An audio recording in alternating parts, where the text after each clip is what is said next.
ঢাকার খামারবাড়িতে শেষ হয়েছে 3 দিনের জাতীয় ফল প্রদর্শনী। এখন চলছে ফলদ বৃক্ষ রোপণ পক্ষ।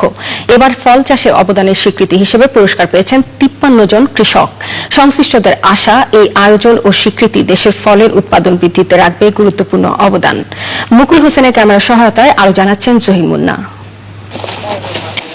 নাটোরের ঠাকুর লক্ষ্মীপুল পাবনাপাড়ার যুবক আতিক 2008 সালের শেষে 6 বিঘা জমিতে গড়ে তোলেন পেয়ারা বাগান। এখন 80 বিঘায় পৌঁছেছে তার বাগানের আয়তন। চ্যানেল আয়ের হৃদয়ে মাটি ও মানুষ অনুষ্ঠানের মাধ্যমে সারা দেশে সারা জাগানো আতিক এবার জাতীয় ফল প্রদর্শনীতে পেয়েছেন প্রথম পুরস্কার। আমার এই অনুপ্রাণিত দেখে আরো যারা বেকার ভাই আছেন তারা এখান থেকে নিজেরা স্বাবলম্বী হবে। এরকম পুরস্কার পেয়েছেন সারা দেশের 53 জন কৃষক।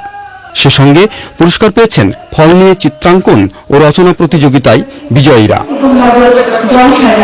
মধুমাসে ফলের সৌরভ, আম কাঁঠালের পাশাপাশি এই বাংলার সব ফলের সমারোহ। দিনে দিনে দেশে বাড়ছে ফলের উৎপাদন, এর সঙ্গে সংযুক্তি বাড়ছে চাষি, ব্যবসায়ী, শ্রমিক সহ নানা পর্যায়ের মানুষের।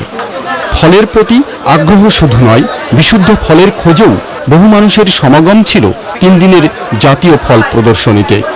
মুক্ত ফল পাওয়া যায়, এই জন্য আমি এখানে আসছি যে ফল কেনার জন্য। আগে তো কখনো ফলের মেলায় যাইনি, এটা ফার্স্ট টাইম। প্রথমে এসে অনেক ভালো লাগছে। অনেকগুলো আমের সাথে পরিচিত হতে পারলাম, বিভিন্ন ধরনের ফল দেখতে পারলাম, ইভেন মূলত আম কিনতে আসা দেখতে আসা। সংশ্লিষ্টরা বলছেন, সাধারণ মানুষের মাঝে দেশি ফলের গুরুত্ব তুলে ধরতেই প্রতি বছরের এই আয়োজন। এবার কিন্তু ফলের দাম অনেক কম, আর এটি বড় ইন্ডিকেশন হলো যে ফলের উৎপাদন বেড়েছে। আর এই ফলের উৎপাদন বাড়ার কারণেই কিন্তু বাজারে আমাদের ফলের অ্যাভেলেবিলিটি বেশি।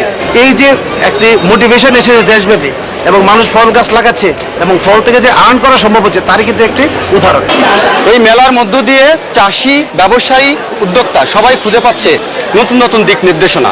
একই সঙ্গে দেশীয় ফলমূলের প্রতি আস্থা খুঁজে পাচ্ছে উপস্থিত ভোক্তা ও দর্শনার্থীরা। ঢাকার খামারবাড়ির জাতীয় ফলমেলা থেকে জহির মুন্না, চ্যানেল আই। প্রিয় দর্শক, সবশেষে শিরোনামগুলো জানিয়ে দিচ্ছি আরো একবার। দেশে আমের বাগান ও উৎপাদন ব্যাপক বৃদ্ধি, প্রশিক্ষণ, বিপণন ও বাণিজ্যে সহযোগিতা পাচ্ছেন না উৎপাদক। দাঁতদাহ ও পচন রোগে মেহেরপুরে পানের ফলন বিপর্যয়, নষ্ট হয়ে গেছে 60 ভাগ বড়জোর পান। এবং জাতীয় ফল প্রদর্শনীতে প্রথম পুরস্কার পেলেন নাটোরের পেয়ারা চাষী আতিক। চলছে ফল বৃক্ষরোপণ পক্ষ।